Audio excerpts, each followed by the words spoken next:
The amount of times I go to the Cheesecake Factory over there is a bit shameful, but I do love it every time. I feel held. Cheesecake Factory is amazing. Thank you for saying that. Can I tell you why? David Chang, the chef, talked about this. He basically they have the most minimal amount of food waste of any restaurant. I've seen there's been like stories about their kitchen. They use like crazy, like some kind of chaos mathematics to throw away the least amount of food with their menu. Incredible. Like they know the novel of a menu they have. Great with that, the mounds of cheesecake that will get eaten.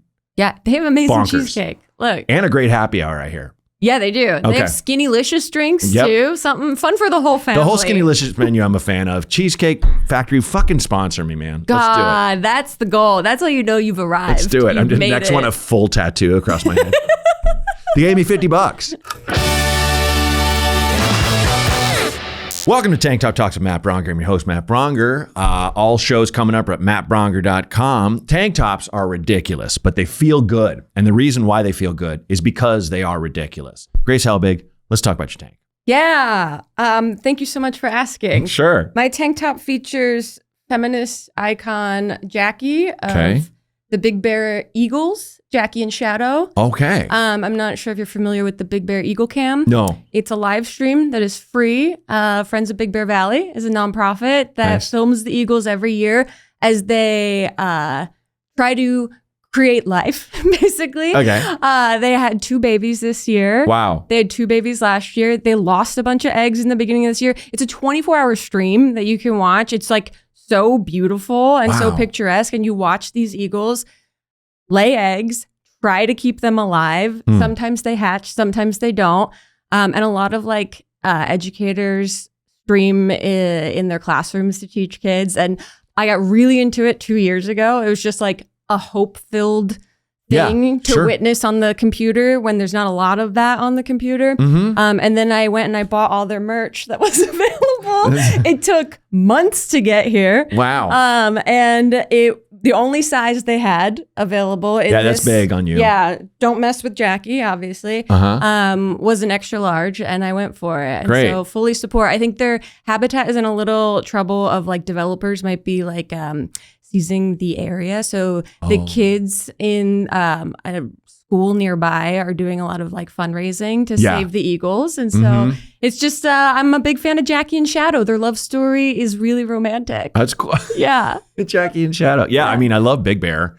And the whole area is gorgeous. Then you love the Eagles. You honestly, your daughter would love watching it. Okay. For children, it's just like the most fascinating thing that you watch these huge, they look small on TV, but they're massive. Oh, yeah, eagles are big. These huge eagles lay these eggs. You watch like literally the eaglets come out of the eggs, hopefully. You hope that they don't kill each other. Right. That's part of it. Sure. You know, nature, life. Of course. And you watch like their whole life cycle of them like getting big and then leaving the nest. Wow. Like the symbolism. Yeah. It's crazy. And it's also, I mean, it's from a preservationist angle. Completely. Yeah, which it's is all awesome. Educational. It's just like very pure. Yeah. It's like there's something, I put it on in the background, like when I'm cleaning or like doing work. And it's just like, I don't know, there's something wholesome and fulfilling about it. Yeah, that's so much better. It's like I find if I've listened to 3 podcasts today and I'm losing my mind because so many of them are like on current events where I just want to know what's happening, but I'm also like,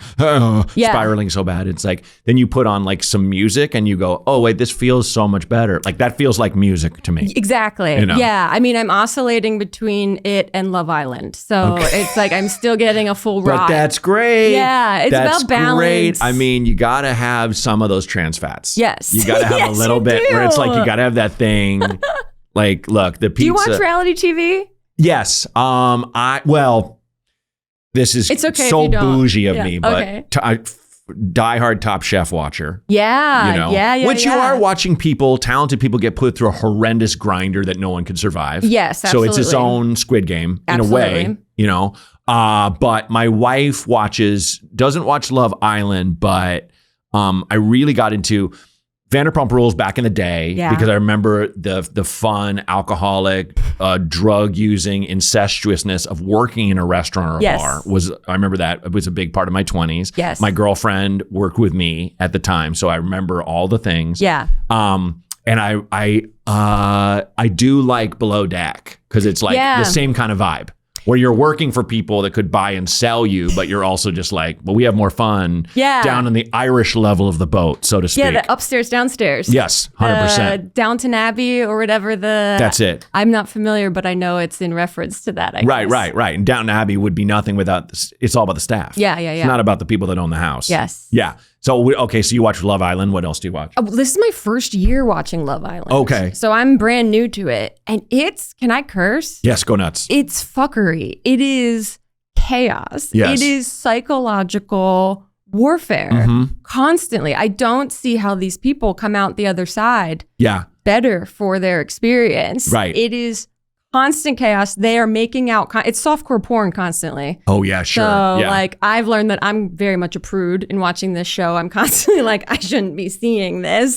but I can't look my away. wife will be watching, like, Summer House and be like, it's okay if Rose is here. I'm like, no, fucking, isn't there going to show a room and just hear the sound of two people rutting? And you're like, no, rutting. I'm not going to explain. She tried watching, like, and Just Like That, the new Sex and the City thing. And it just cut to this couple just going. And I yanked my daughter out of the room and I heard her go, what are they doing? I go, hugging real strong. Does she ask a lot of questions now about everything she sees? Not so much. She kind of knows what's going on. I don't think she understands, thank God, what sex is yet and stuff. She's 5, but it's like, that was one of those things I was like, stop waiting. I know my wife was like, stop waiting for the moment where we have to yank her out of the room or turn it off. Because then I was like, oh, what was that? Why can't I watch it? I do have a lot of memories of my dad fast forwarding sex scenes in movies for all of us, or turning off the program or switching it and being like a very like, oh, we're not supposed to watch that. Okay. Yeah. What is that? And funny comic Jesse Pop had a joke about how his mom showed him La Bamba, but edited the part out with the plane crash. So he's like in record stores, like, what greatest hits? I have all these. What's this next one? Where's the new Richie Valens album? Wait, that's a lot of effort. Yeah. Wow. To edit that out. Creative. Yeah. Love Island. I had Rob Hayes on yesterday on the podcast, funny comedian, and he explained French fries. The expression Which I French have to fries. Google. It's on my to-do list to Google because what is it? I don't know what it is. It's oral sex. It's not the main meal. Okay. It's the side dish. That's because they kept saying someone was French frying last night, and I was like, "No, to self, I'm very busy today, but tomorrow I will look that up." To make it, I'm learning it's so much dirtier as a verb. Right. Those two were French frying. Don't we come from the South Park era of like pizza French fry being like a skiing thing? Yes. Oh man. Absolutely. Yeah. But it's like, I think you have to have those things that are, they say guilty pleasures, but like, so is cake. Yeah, exactly. So is alcohol. I know. I've learned to say that I used to say that reality TV was very much my guilty pleasure. And now I try not to say that because I genuinely do enjoy it. And I don't know why I need to be embarrassed about that. No. Yeah. There's way worse stuff that to be ashamed of. The minute I start paying attention to politics. But it's like, oh God, the shame. As much as I get annoyed at like this empire built on bad alcoholic decisions that Andy Cohen has built. Yeah.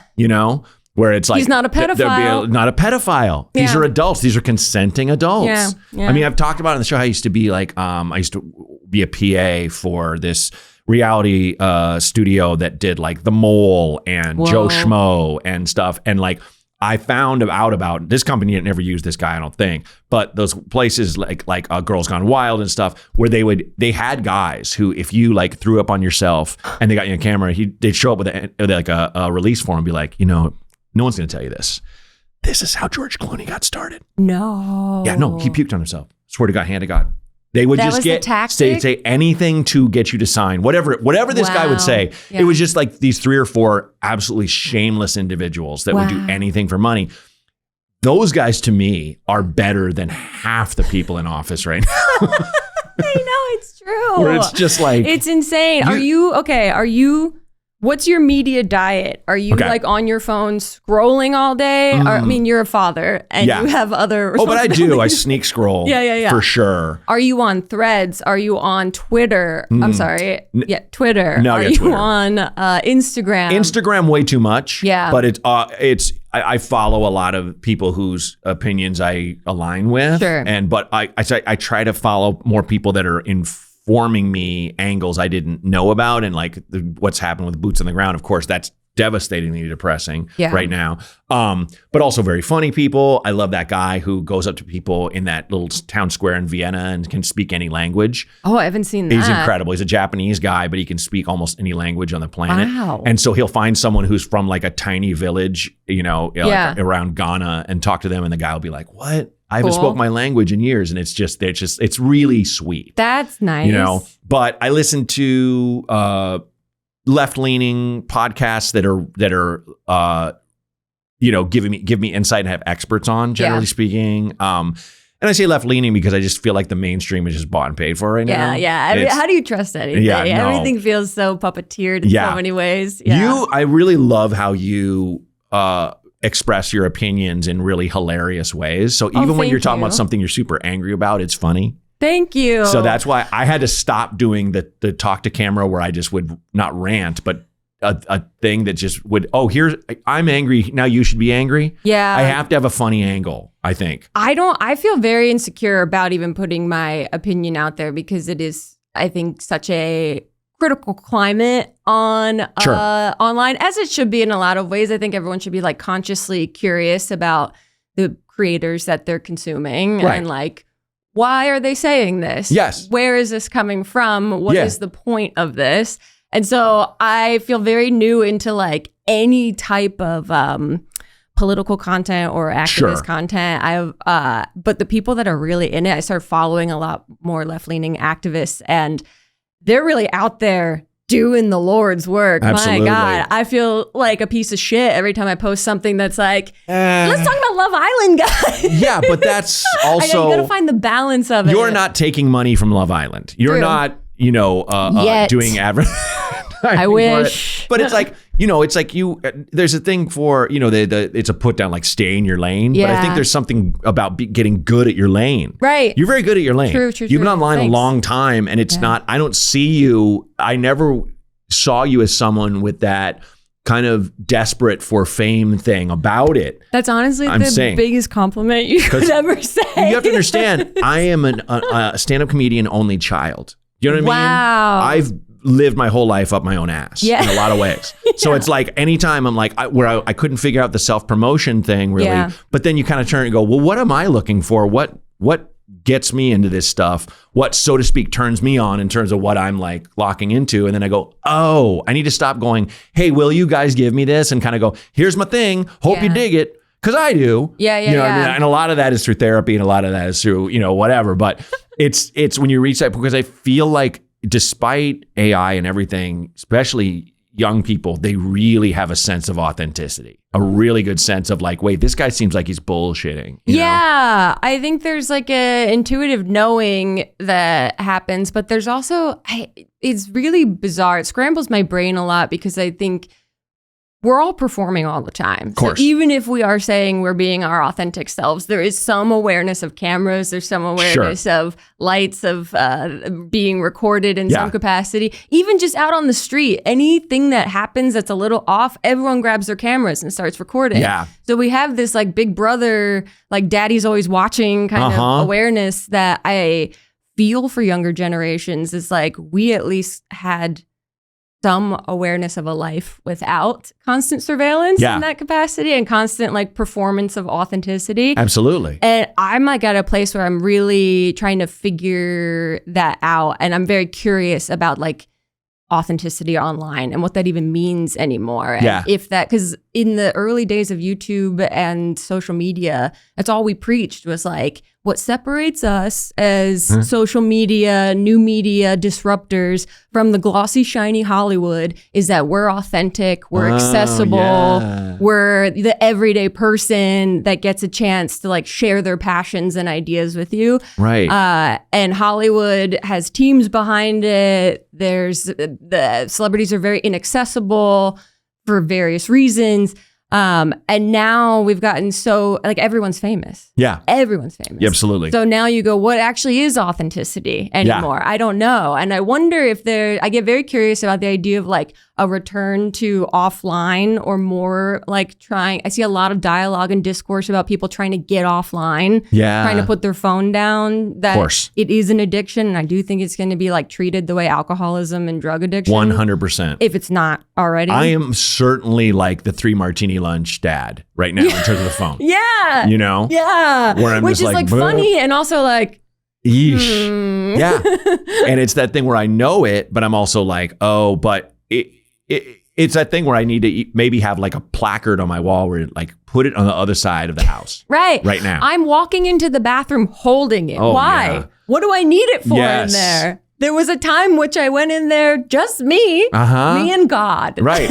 Maybe a People magazine. Yeah. Maybe something to keep me entertained. But I don't need this thing that looks at me back. No. I mean, I knew people that were like grossed out by people that had books in the bathroom. Where it's like, oh, that's what you read while you shit. Yeah. And now everyone has their little, you know. Yep. And there's just a little FBI agent in there watching you shit. Jesus. Yeah. Crazy. Anyway, so true. You'll spiral out if you really think about it too much. You really think about it too much. Yeah. It'll get under your skin. Yeah. No, I definitely agree. It is without a doubt, you know, an addictive thing. And I think the most like damning thing is that all of the tech bros that have kids do not let their kids fucking touch it. Yeah. And it's like, oh yeah. Yeah. That's the same thing drug dealers do. Yeah. Not my kid. Yeah. My kid's not smoking this crack. Have you seen the new Toy Story? I haven't seen it yet. No. My daughter's fighting me. Go see it? We've seen them. Oh, no, to not. To not? Why? I think she just thinks it's for little kids now. And a friend of mine, Alicia Mullally, who's been on the show, she did voices on the movie. Cool. So she went to the premiere and was like, Joan Cusack is the goddess. And she was like there for everybody. And I guess the movie kind of belongs to Jessie. Wow. And I'm like, babe, the cowgirl, let's go.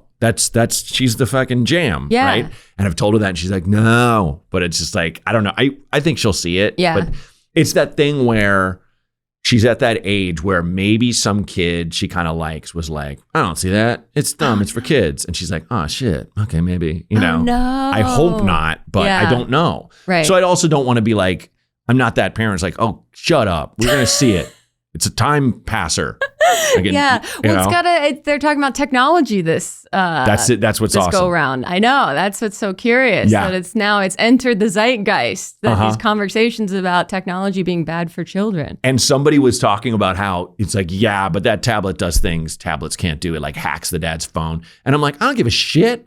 Have it turn into a robot and stab someone. Show these kids this thing is to be feared on a certain level. Yeah, that's how we learned. You know what I mean? Through fear. Twilight Zone that shit. Tales from the Crypt that shit. Make it like a dark thing. Yeah, absolutely. You know, of course it'll learn its lesson or whatever because there is that. It's that thing. Everything has its use, but these guys keep steering the car off the goddamn cliff for profit. That's the problem. Yeah, and it seems so obvious. Yeah. Oh, it is. It is. But we're just, you know, we're kept hostage by this system we've built in a sad way. Yeah. It'll make you claustrophobic. Oh, yeah. There's these invisible systems that are truly serving only a very small group of people. Absolutely. And we are not in that group of people. Yeah. But I really love the fact that the World Cup is making us like find each other in really cool ways online and through unification. I mean, if, you know, whoever's listening to this, the game's already happened and I'm sorry, but this game I'm about to mention, I think has happened, but it's looking like it might be Scotland, Mexico, which is going to reach a crescendo of international drinking the world has never known. Wow. The greatest, arguably European drinking nation versus Scotland, arguably the greatest America's drinking nation. Wow. Tequila versus Scotch. They're going to be in the final? They might play. It's trending that They way? might play for the spot. Oh. So I'm so bad at this stuff with the brackets, but if this team loses and Scotland wins, they'll get in there.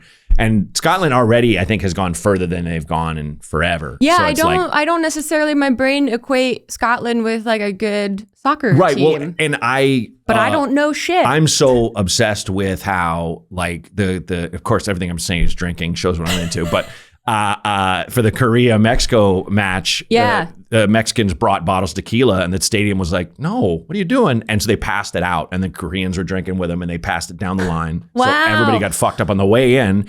And Scotland drank whole bars dry in Boston. Yeah. This one bar said we sold more beer 3 times what we sold on St. Patrick's Day. Wow. For Boston. Unreal. That's not, they're built different, the Scots. I didn't realize that the teams had to travel so far in between matches. Well, yeah, I mean, it's all in the Americas. So the furthest they'll go is Mexico. Okay. You know, so the Koreans in line are either Korean Americans or Koreans who have flown here. Gotcha. Yeah. And a funny story, my younger brother, who's really into botany and plants, he just did this this retreat class thing where he went in New Jersey to the Pine Barrens with like a group of like people that were median age over 60 years old that all did these hikes. They saw these flowers. They stayed on this college campus called Stockton College in New Jersey, which is like small liberal arts school. He was staying in the dorms with the Haitian soccer team. Whoa. Because they were playing nearby and they knew someone at the school and they got free housing in the dorms there and they were staying there before their match. So he was in the cafeteria eating food with like women in their 60s and the Haitian soccer team. And he was like, I stayed in the beds. They weren't great. So these guys were set up for failure to go into their match. That's pretty crazy. That sucks. That it's just like there are certain... It's crazy. Because of the wealth of certain nations and things. Like that's the best we can do. These poor guys. Nuts. That they're all staying in dorms in South Jersey in the Pine Barrens. Oh, man. Crazy. Yeah. Oh, yeah. It's... And I'm sure they're also like, hey, we got a bed. Yeah, exactly. You know what I mean? Exactly. Are you rooting for any particular team? Are you following Colombia because I, who just won last night. Nice. And my wife and I went to Bogota and Medellin and Cartagena. And when we were in Bogota, I think, we stayed with... It's the wildest situation. We got like an Airbnb or like it was almost a bed and breakfast, but this family was clearly well off. Okay. And we stayed in their beautiful house and they had this really cool room for us.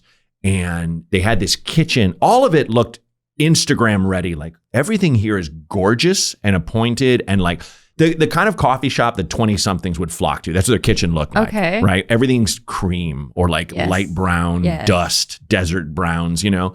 And they were like, oh, we're going to watch the game in the living room. If you want to watch the game with the family. We're like, yeah. And we went and bought jerseys and we're like, go Colombia. We're screaming and like drinking beers and stuff. And it's this thing in my head. I'm like, and she's like, oh, I used to be, you know, the head of this company. And then I turned my house into this. And I just like having visitors. What, did you know that they were going to be there when you stayed? No. And they were in the upstairs big unit. Yeah. And there was another unit for someone else. And we all kind of came down. Amazing. And they're just very communal there. So I was like, oh, I'm just going to root for Colombia the next year. And incredible. So I was in Cartagena when they lost.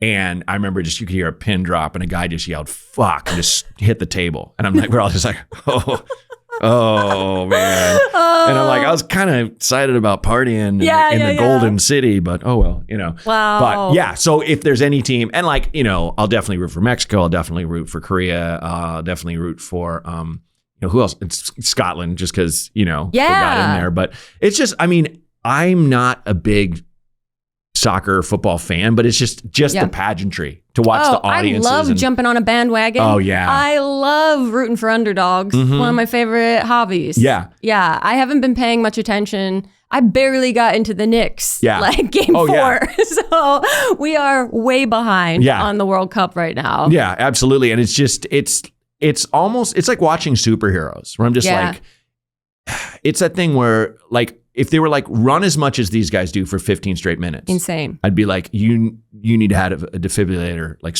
near if I'm going to do that. Insane. And it is wild too when you zoom out and you look at like this one sport that seems to unify the entire world. Yes. Except for us. Right. Like we are the one country that's kind of like, meh. Yeah. Boring. It's crazy. It's wild. My favorite thing, one of my favorite things so far was my friend Chris Garcia, who's a comedian. His father-in-law, he was with him when he was watching the game, and he's a big fan. And like he's texting me, he's like, I think we're going to kill him. All he keeps talking about is how boring this game is and how stupid it is. Yeah, crazy. People like really look at it with such boredom, with such like, who cares? Well, you can't look at it like basketball, certainly, not even like baseball. But it's that thing where when it does happen, you know, it's like, you know, those random suspenseful movies where one incredibly fucked up thing happens out of totally nowhere and you're like, oh my God. Yeah. And it just gets you so hard. Yeah, There's nothing like a soccer goal in the World Cup. Yeah. Nothing. Yeah, absolutely. Like people in the stands are like jizzing. Like they're going so crazy. It is crusty like it's in there. It is pretty wild. They wear ponchos. No, the fanfare is insane. Like that is the biggest, I mean, that's the reason sports is as powerful as it is that it creates community. Right. That suddenly you are brothers bonded in this journey to the top. Yeah. Like, it's wild. And like the food thing is funny and great with like discovering Waffle House. Yeah. You know. Yeah, that you get to see America through the lens of someone that's not from here. Well, that eats a sensible amount at every meal. I mean, that's a real takeaway. I know. I saw a guy I follow posted the perfect thing where he's like, you think we eat like this, like because our like, you know, he's like, yeah, you have standards in place of health and longevity. He's like, you guys sound like a guy who tried drugs in his 30s. You think we've been shortening our lives because it didn't feel good? Yeah. You're like, just like, oh my God, cocaine is really fun. Yeah, man. We know. Like other countries have not eaten meat from our country for how many decades? Well, now? and the Australian is like, every breakfast in Australia is kind of hippie-ish. We really liked Waffle House. It's like, you could eat steak for breakfast if you want. Yeah. That's completely unregulated. Yeah. You know? And shout out, I love Waffle House. Who doesn't? During the day. During the day. Oh, yeah, because the nighttime. Yeah. I've said this in the show, but it's the best example of what bipolar is to me is a Waffle House. Because in the morning, they're the sweetest. And at night, you might fight somebody. Yes. Because everybody's drunk. Yes, absolutely. You know, it's a den of chaos. I don't know any other place that's like that. IHOP, maybe a little bit. Maybe, yeah. But IHOP is like a much more PG version of Waffle House. That's right. Like, yeah. But like no place I can think of that just like, oh, it's a safe, family-friendly place of welcoming. And then at night, you're just like every man for himself. Yeah. Here, what if everyone had knives? Yeah. Cheese, eggs, and a punch to the teeth. Yeah. That's what you're getting. Incredible. Yeah. Are you, well, and you basically are, in a sense, self-sufficient in terms of you just shoot all your own stuff with your team and then that's it. Because do you guys tour? So Mamrie Hart is kind of my comedy partner. We have a podcast called This Might Get Weird that we've done for like 7 years now.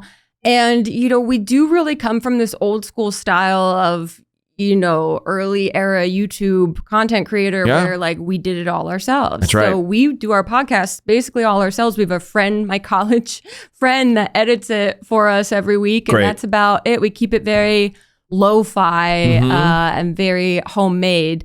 It's not, I mean, it's to our detriment a little bit. We should be in a situation like this, maybe a little bit more, but we like literally shoot in Mamrie's back house that just has like her dirty laundry next to us while we're recording. And it's very direct to consumer kind of thing. But yeah, I don't know if it's just conditioning from years of making my own content or it's like control freaky habits, but I tend to just like making things on my own. I love that because I definitely fought it in the first, you know, probably half of like my career where I was like, no, I want to be hired. I want it to be, you know, this, that, or the other. And I was also like, honestly afraid of being completely in control of all the stuff. I need to defer. Like Max knows what he's doing with this stuff. I don't. Yes. That's why we work together. Yeah. And I also, before I even started this thing, I talked to like at least 24 people who had been podcasting a long time and get their advice and stuff. Robbie, shout out to Robbie, the producer of Armchair Expert, is a friend of mine. And he and I talked a long time about what the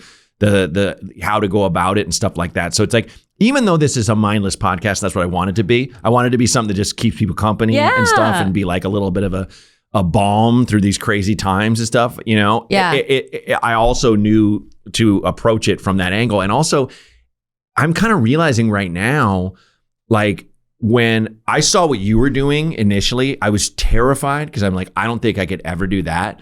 But the thing is, a lot of that was negative thinking because I reel off all the TV spots I've done, all the stand-up spots I've done on film. and tell you one or two things that drove me crazy about it that I did not like, that I could have alleviated by taking a little bit more control on my end. Mm-hmm. So it's like, I think now in my old age, I'm discovering, this thing of just save yourself the trouble. And if you can do the thing, do the thing. Yeah. I had someone train me how to do all the things on how to build a podcast. Yeah. And I was like, I made this list and I'm like, I scratched off things. I'll never do that. Good student. I'll never do that. I'll never do that. There you go. But also being honest with myself. Yeah. I can assign myself this, but I won't do it. Yeah. It's almost like getting like a Nordic track. I'm not going to use it. Yeah. Right. I have to do a thing where there's a class where that's why I love like Peloton, because there's someone telling me what to do. Yeah. There, like, it's interesting. I feel like post-pandemic, I feel like I took my head out of the sand, and then all of a sudden everyone had a podcast and every stand-up comedian had a podcast. Sure. And I'm curious from your point of view, like what that feels like. Does it feel like, yeah, look, we all have our voices heard, or does it feel like silly? Silly. Like, we all have these microphones now. Silly. It's silly, especially because of the Rogan sphere and all that stuff that actually caused immense international harm. Continues to. Do you watch like Elephant Graveyard or any of those YouTube channels that those comment? Are so vicious and Incredible. and just hitting it out of the ballpark almost every time. Yeah, I mean, the commentary, I don't get too caught up in that stuff because I'll go down a wormhole and be like, I know too much. And I already know too much. Yeah. I already knew. You come from the inside of that The amount world. of comedians I've known in my life who I'm like, thank God they never started a fucking podcast. Thank God they were too lazy, man. Yeah. Thank God. The crazy shit I still hear from some guys where I'm like, what is this? Where I'm just happen to be at the same festival or whatever. Sure. And I will, not lock horns, but go, well, let's talk about that. What exactly do you mean? And like, a lot of times they're informed and we can talk it out back and forth. But a lot of times I get a lot of look it up. I get a lot of, well, you know who I mean. And I'm like, who do you got to nail this down, man. You can't do that anymore. Yeah. Because and it really ruffles their feathers that I'm not in their squad. Sure. Because it's like they're used to, understandably, men being like, or whatever. Just in their head, they're like, just let him go. Yeah. Just shut up. Where it's like, I'm not always challenging these guys, but it's like, it drives me where it's like, it is without a doubt beyond past the time for guys to stand up. And I'm not saying I've stood up all the time, but anyway, but it's been a silly thing to watch develop. Yeah. And I appreciate channels like Elephant Graveyard that are just like, no. Right.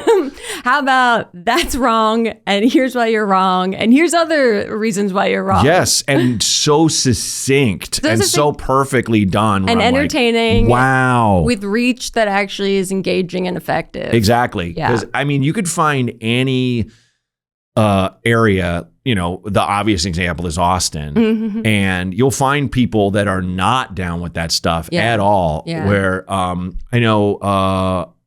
oh God, I'm blank. A comic I know, he got on stage at the Mothership and was like talking about the stuff all the other guys were doing and being like, well, yeah, that's dumb, right? And he was killing. Yeah. So it shows you the audience is like, we'll take you where, we'll go where you take us. Yeah. And that's always how it's been. I mean, the thing of the too many podcasts thing, I think that kind of already existed. Yeah. I think the most resentful thing that I felt, which initially, and I'm over it, was of people that were already doing exceptionally well, doing colossally well as a result of their celebrity. Where I was like, God damn it. Yeah. But I get it. That's the market. That is a market. Playing the game. That's a market. Yes. Yeah, it's really wild to see. It's one of these things where, a lot of my Instagram feed is just podcasts and then this podcast and then this podcast, like clips everywhere. And I always wonder about, in the future, will we look back at this and be like, what the fuck were we all doing? Yes. Isn't that crazy? Absolutely. That every week we all just conversed through screens of microphones and all of that. Exactly. It's fascinating. Yeah. Well, we're all going to find out about a Japanese man who lived to be 95, who just spent his days in the park smoking cigarettes. Yeah. Do you ever fantasize about like unplugging completely, turning it all off? Well, the thing is, it's like my wife and I go to Cape Cod every summer. Nice. And we kind of just put and we'll do this on date nights. Yeah. Phones are for pictures, the end. You know? Very good. Don't look at your phone. Yeah. And we have the best time. Yeah. I know, kind of thing, isn't it? Where it's like, you're like, oh. wait, why don't I always do this? I forgot what being present for my life feels like. It's because we get those quick, stupid endorphins and stuff. And God, Mark Maron nailed it. I did a show with him a couple weeks ago, and he was just like, he's like, I don't remember waking up any morning and going, I gotta remember to look at my hand for 9 hours. Yeah. So good. When you look at your screen time, you're like, Jesus. Yeah. Yeah. Embarrassing. My Lord. Cringy. Yes. Yeah. Shameful. Mm-hmm. Yeah. And yet we seem to need it to be informed. So we say. Well, it helps though that like, I remember, there's a guy who's friends with my aunt and uncle who like quit smoking but would like argue with you about how smoking isn't really bad for you. Yeah. He's like, I mostly quit because of the smell. I don't think it's that. You know, in my day, you would go off on that shit. Yeah. At least we're not that guy. Yeah. Who are like, yeah, you can really I probably shouldn't look at my phone so much, but really, what's the harm? We can really condition our brains to believe whatever we want is wild. Oh, yeah. Yeah. Yeah, I mean, that's a huge part of getting through life. You know, yeah. Belief, faith, something. Who can live like a friggin' samurai all the time and, you know, sacrifice and just friggin'... We don't know because they're not online. They're not sharing their lives online, so we don't know how they're living. They're dying by the sword, and I'm so jealous. I'm so jealous. I haven't seen one samurai in my feed. I just want to be across, right, a swaying field of wheat, right, with the sword, and he's staring at me, and I'm like, we're going to run past each other and slash, right? Yeah, yeah. Go. Yeah, just see who gets cut in half. That's the way to live. That's just one of those a day. That's the dream. And the rest of your day, you just... However it falls. You just go, wherever it goes. Just go get some soft serve. Yeah. And go there to you a coffee shop, get some matcha. What's like your escape? Your thing? What is my escape? Your treat. I have been getting into crafts. I'm in my like 40-year-old millennial woman craft era right now. Well, here's the fun thing. So Mamrie and I last year, for the very first time, we entered the OC Fairs table setting competition. I don't know if you're familiar with this. Wow. Most people are not. No. So there was this documentary during the pandemic that we watched called Set. S-E-T ! I'm watching that. Highly recommend. It is delightful. It is easy to digest. It is quick. It is wonderful. And it chronicles these people, mostly adult women, competing in the OC Fairs table setting competition. And it's very best in show, but real and earnest. And it follows all these people on their journey to compete in this competition that has gotten more and more popular every year. And we got obsessed with it. We talked about it on our podcast. And then last year we decided to enter it for the first time. Wow. And it was amazing. We met people from the documentary that were also competing. Wow. Super starstruck. So fun. And this year we did not win anything last year at all. We went for a funny take on the theme. And this year we're doing it again. Okay. And in like a month, we will go set up our table, or maybe a couple weeks. I forget what day it is right now. But I've been doing a lot of craft stuff for the table. And I got to say, having like a hobby is really nice. That's so cool.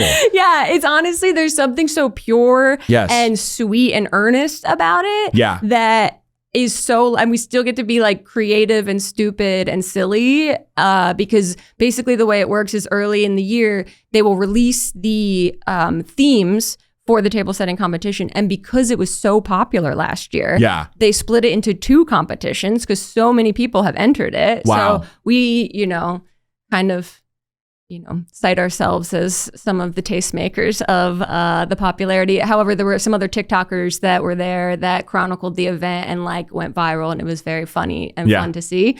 We did not win any awards, so we're going back this year to have a great time and to interpret the theme as whimsically as we can. Great. Yeah, it's really, really fun. That's so awesome. And so silly and like really fun to get very... passionate about something that doesn't have tremendous stakes. No. Yeah. And that anyone can do. Anyone can do, it turns out. Anyone can do. Some of our friends have entered this year as well. And so it's very like serious when you get there on the day. Yeah. Only one person from your team can actually set up the table. The other person's not allowed to even go like near it. Wow. Very serious.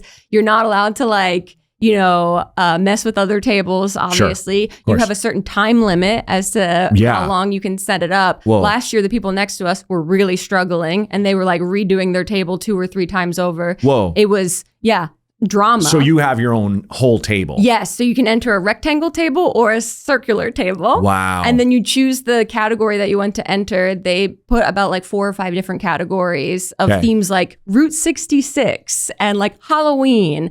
And then the main theme is always the theme of the fair in general. This year it's Your Adventure Awaits is the theme. Last year it was Find Your Happy. Okay. We did a table called Potato Springs, which was basically, we love Palm Springs, Mamrie and I. And so we reimagined Palm Springs as a land inhabited by potatoes. Love it. And we anthropomorphized these potatoes. And then we put them in the essentially diorama as puns as well. There was like potato puns you could see. Oh, so amazing. Like there were 2 potatoes on a 2-seater bicycle smoking joints, and that was twice baked potatoes, obviously. And then there was, we had a potato drag queen reading to tater tots in the park. Oh, yeah. It was a whole thing. We did not win in the very Republican Orange County fair. But this year we're going back. We have a very fun idea this year. So I've just been working on that. Well, but like, you didn't win in that deeply red area, but way to be your authentic self. Truly. And like people that listen to our podcast, like made road trips to the fair to see our table because your tables will stay up for the duration of the fair. Yeah. So anyone going to the fair, which is genuinely a very fun time. Yeah. There's a whole area that you can go into and see all the tables and and it's not even just tables. Great. There's like quilt competitions. Oh, nice. There's a competition for like the best collection of things. Wow. Last year there was just like behind glass, this collection of Prime energy drinks, like the Logan Paul energy drinks. Wow. Yeah. So like, they'll take anything. Wow. Yeah, it was really incredible. There's something so sincere about it that's so lovely. Well, and it's community. Yes. It's coming together. I mean, it reminds me, I did, I waited tables with a girl who like grew up in Memphis, and she would have a barbecue team every year. Yeah. And she's like, do you guys want to come be in my team? And me and like my girlfriend, a couple friends were like, yeah. We flew to Memphis. Fun. We got a hotel. We were there all day from like 7 a.m. till like almost midnight, or like, 9 or 10, and then we'd go to a bar or something. But like, we did the pulled pork and the ribs and stuff. And like, but one part of it, because every single tent, every single team gets judged, and it's a field all along the Mississippi. And you basically have to have this little table that 2 judges can sit at. And your table you can't have the best barbecue if your table is ass. They're like, really? Yeah. Wow. I think they grade it, but it was like, you got to have a nice little place setting. And like the guys next to us all went to like Ole Miss. Yeah. Certainly were Republican dudes. Yeah. We got along with them. Yeah, yeah. It's like, I miss those times. Yeah, it was really sweet. All of the people that we met, all of the women like that we saw in the documentary, we're all like, we follow each other on Instagram now. We message each other like, how's your table going this year? Cool. And it's like very wholesome. There's something just like very authentic about it that's been really, really fun and kind of unlocked like this is a sweet relief from like the digital hellscape that I often find myself in. Yeah, and it gives it some, eventizement in a sense. Exactly. So it's just like, I'm just looking forward to this. A project, an assignment, a like beginning, middle, and end. Yeah, and I love an assignment. Me too. I love a thing I have to look forward to. I think that's one reason I became an actor, because it's like, you can't fake a play. Yeah. You can't just, you got to know those lines and all that stuff. You forget them. You got to make something up. Yep. And it's like, that's what got me into stand-up, because it's just this whole thing of, you do it and then it's gone. Yeah. Yeah. That's how it's been very fun to feel like we're getting sowing our creative oats, but like in an area that is brand new to us. Yeah. Because it's like I've been doing the internet for so long that it's not often that I feel like brand new in a creative field like that. So it's that's kind of exciting to be like the new kids in school. Mm-hmm. Yeah. Yeah. Because that's the problem with internet or doing anything on film. It's like, well, I got to wait to see if people like it or not. Yeah. I know. This is really fun. Last year, I didn't get to see our table at the fair. I was actually in Scotland for the festival that was doing a show at Fringe there. Oh, cool. And Mamrie got to see it in with like people seeing it. My husband went with his friend and there was like a woman on the phone telling her friend about the potatoes on our table, like while he was like watching her from behind. So that's what we're going for. We're going for like audience impact. That's cool. Yeah. Yeah. And like, it's so random. It's random. And it's like, but the minute you started talking about it, I was like, of course this exists. Of course. Yeah. And it's existed for decades. It's wild. It's very, you have to know like old school etiquette, table setting, like the inches of between different silverware and how far from the end of the table and where the glass goes and all of this stuff. Because of her mom, my mom would murder that competition. Really? She should enter? Because she has, I mean, she always doing that thing of, do you want your grandmother's china set? I'm like, no. Yeah. We have all the plates. That's just, you're asking me to buy storage space. Yeah. That's all you're doing. And so she gave it all away and stuff. But she always knew how to set a table. Yeah, like, it's very complicated. Mm-hmm. It's very intricate and very interesting. All the things, what all the where the dessert utensils mean. Thing goes, where this goes. Thankfully, they give us diagrams so we can follow, and it's helpful. Is there like a bad boy of the place setting thing? Yeah, so there's this woman named Hillary. Okay. And in the documentary, she was the very like, all of these, you know, they don't say it outright, but all of these obviously conservative seeming women that are entering. And then here comes Hillary, who is this artist that did a table about hunters excavating ivory in Africa. And she puts like full bones on her table. Good Lord. She did a table about like ocean pollution and just put like trash on her table. And so the other women didn't love Hillary. She was literally like the villain. Not the place for this. Yes, exactly. She was a disruptor in the space. Yes. And so I love Hillary. I met her last year when we were setting up the table, and it's like in a silent room, all these tables are set up and everyone goes in and they like ring a bell and you start, and it's crazy. And it's like quiet. There's no music. There's no anything. Everyone's being very respectful, but you just hear the shuffling of like accessories and stuff, and like tinfoil being like crinkled. And then Hillary came in and she had her table just like fully set on these wood things that she just put directly on the table, and it was done. Like she didn't set it up at all. And she just came over and she was like, Grace. And I was like, oh my God, it's Hillary. Oh my God. So she's amazing. I'm excited to see what she does this year. Okay. She usually has some sort of like socio-political commentary embedded in her table. Wow. And so we will see. Yeah. I love that. Yeah. Man. Yeah, very cool. It's been just like a very fun niche community to discover and to be welcomed into. Because like we were afraid that we would get in there and people would be like, stop making a mockery of this thing that we hold dear. Yeah. But we were genuinely like, we are fans of this and want to be respected in this world. Yeah, and that's important. I remember when I read that when Talking Heads did True Stories, their movie they shot in like a little Texas town. Yeah. They wore like actual nudie suits and no one was wearing those. You know, like the designer nudie, those like tight, like, you know, like Western wear, old timey wear, very shiny rhinestone cowboy stuff. Yeah. John Goodman and stuff.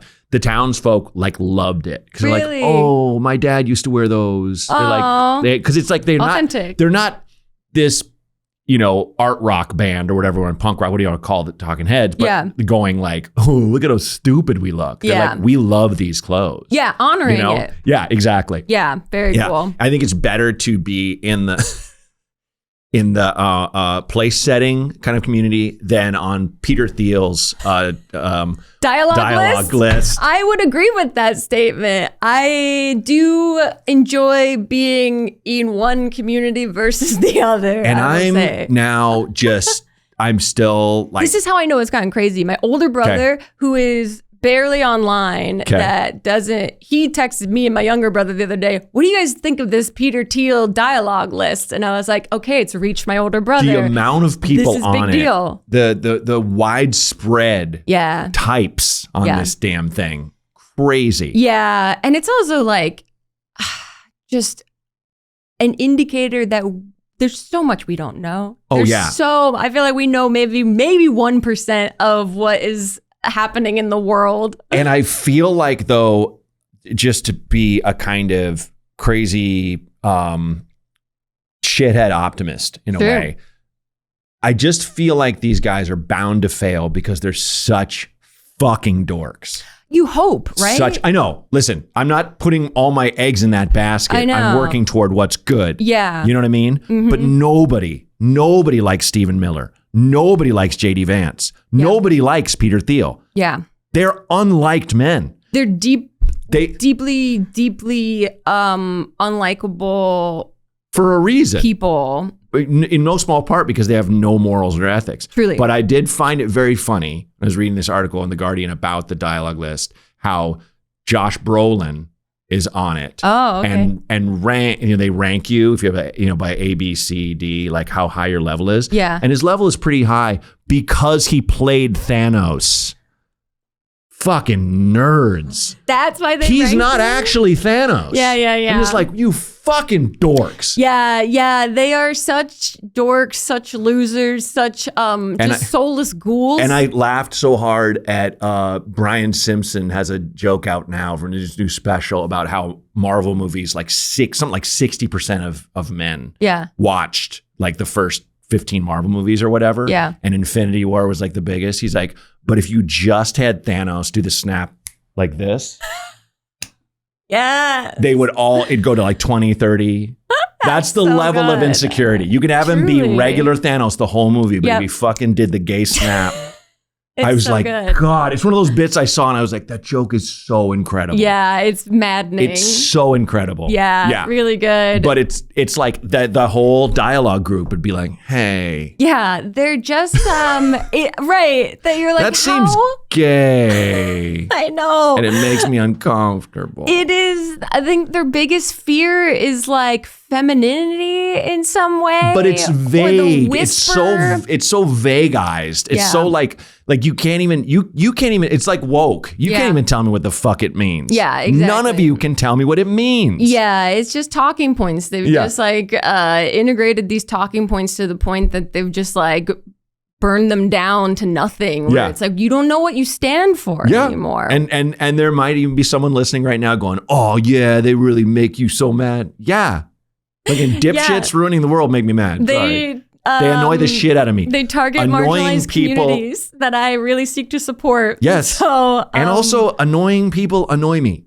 True. They just just like, it is a bummer. And maybe this is true for you that like one of the reasons I know you're on the dialogue list and I'm sorry. I don't want to put you No, I hope I'm not. I've gone to some weird YouTube events in the past. So I'm like, what kind of list am I going to show up on? Well, okay. What's your weirdest text group? Or not weirdest, like whatever, like, most fun or whatever. Because I'm sure you have different text threads. Text threads going on. Well, I have a text thread with Mamrie and my two friends that we just constantly text each other about the possibility of going to a Pitbull show. Oh, that's all great. the time. It's so specific. We've never gone, but every like. Do you just every other Mr. month, Worldwide? Yeah, with a question one mark? of us will text another ticket link to all of us. Like, should we go to this? Should we go to this? And that's been ongoing. One day we'll make it happen for sure. Yeah. What about you? Oh, party parents. I have like a little group of like, I have a girl dad group and girl mom group that all of our kids, just by their names, are going to be a heist crew or detectives. Really? There's nowhere in between. That's fun. It's going to be crime or fighting crime because you just by our names. Yeah. So we have Rose Braunger, Sonny Garcia, Stella Miles, and Peach Greenberg. Yeah, that is like these names. They're an like after school special. They're like gangsters from the 20s. Because you'll have meet a little girl named like Lefty McClintock at the playground. You're like, wait a minute. These names. She just has a gun under her jacket. Yeah, incredible. Yeah. But like, yeah. So it's like, it's just, and with those parents, and I have two groups of party parents. One group starting to know the other one. Okay. And it's a small group. Okay. 3 or 4 couples. What does party parents mean exactly? Like parents that are down to party? Yeah. Parents that still drink, parents that maybe smoke dope. And then like, and what all that means is we'll get together at like a kid-friendly brewery or we'll go to one of our houses and the kids will play and we'll booze it up a little bit. We'll cook. And it's not partying. No, for sure. It's not really crazy, but it's fun. Very sweet. And I guess do you have a separate thread of non-party parents? No, I mean, I don't have I definitely have parent friends that don't imbibe, but they all hang. Yeah. Like there are a couple on one or two of those lists, sure, that like still like hang out. Yeah. And then I have like like a group of 2 or 3 guys. I have a group of dudes I grew up with in Portland. Yeah. That someone called Grant Homies because we all went to Grant High School. Fun. Yeah. But it's just stuff like that. I love the specificity of the pit bull thing. I need to start something like that. Yeah. It's been a long running joke between us, or someone just sends someone doing ooh-wah from Down with the Sickness, which is also for some reason become an inside joke in our group. It's so good. And so every other month someone texts one of those 2 things usually. And it's met with huge fanfare and then absolutely no execution on any of the plans. None. Yeah. One of the greatest nights I had on the road is I did a show in Portsmouth, New Hampshire, where for some reason they booked me at a 5,000 seater art center. Wow. I sell 300-400 tickets tops on the road, and people are scattered, and we're all laughing. I've done. And I'm like, who did this? Yeah. And there's a set behind me that's like a ballet was production, there. Ceiling so high, terrible comedy room. Yeah. And I'm talking to people. I'm like, where do we go out? Because we all got to go out somewhere. Yeah. And there was a bar, like a college bar, that all these young people put together their favorite nu metal band. And it was all nu metal all night. Wow. And it was all, all the stuff, all that shit that sounds like the sound was made in Chrome. Yes. You know what I mean? Yes. Disturbed, that song is a perfect example. Incredible. Yeah. But it was like, I remember when that guy came on stage and did the, ooh, wah, brr. Oh, it's iconic. It's just so marvelously dumb, that song. Mm-hmm. It really is. Get up, get down with the sickness. Yeah. And also like, kind of a dark song. Oh, so dark. I looked it up once. I think it was about his mother having bipolar disorder. Oh, shit. Yeah. Or now I like that song even more. I know. I was like, shit, this song's catchy and has a theme. Yeah. Nice. One of my favorite online anythings is that evangelist preacher that puts his hand on people's heads and they fall down and it's just let the bodies hit the floor. Yes. Incredible. The bodies hit the floor. Oh, that's when you go like, this is what the internet was made for. Exactly. This kind of content. But it's like not AI. No. Actual footage. Yeah. With an actual song. Yeah. Made by an actual human. There you go. Put them together. Could AI do that? No. AI doesn't know anything about actual bodies hitting the floor. Yeah. Have you adopted AI yet? Because you're going to get left behind if you don't. I know. I've got to find fearful? ways. I use it to streamline my team. Yes. And to activate all these terms that I'm like, that doesn't apply to any of us. All that stuff you're saying doesn't apply to any of us. Crazy. It's crazy to watch. You think we run teams? Right. Who the fuck runs teams? I know. Just me making little clay creatures at home. This dude. I guess here's my be team. left behind. This one's Thanos. Yeah. Somebody from Wired, because Wired is going in these days. I don't know if you noticed, they're really going after him. Like actual reporting. Yeah. Said the thing was like, the saddest thing about all of the AI thing is they'll never make their money back with advertising. They'll never make their money back from anything we pay. Yeah. The only way they make their nut is by replacing every worker in the country. Wow. What? Yeah. I'm like, so what do? We just go to a fucking camp and dance for our food? How does this work? Yeah. We revolt at some point, I guess. Yeah. Oh yeah. I mean, I'm gonna be psyched when the data centers get turned into the malls of yore. 80s malls.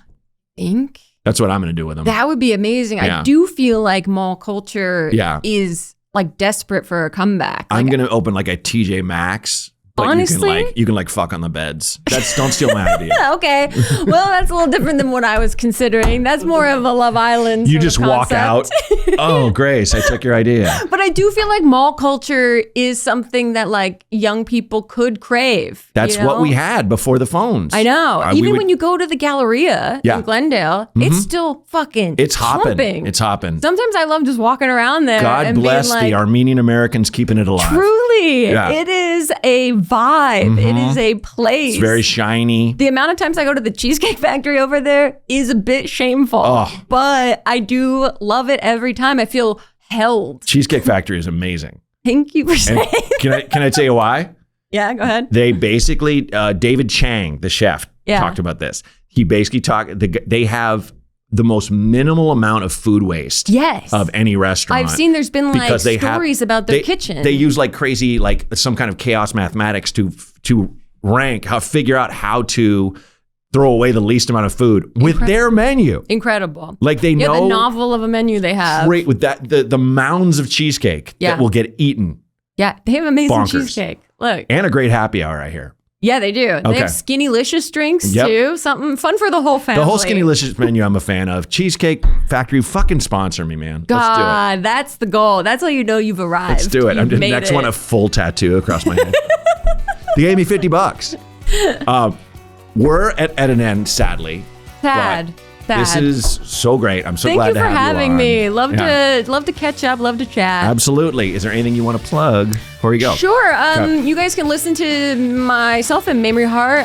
This Might Get Weird. It comes out every Wednesday wherever you get your podcasts, and I'm just at Grace Helbig on most social media. Nice. Yeah. Well, cool. Thanks again for coming on. Thanks for having me. For sure.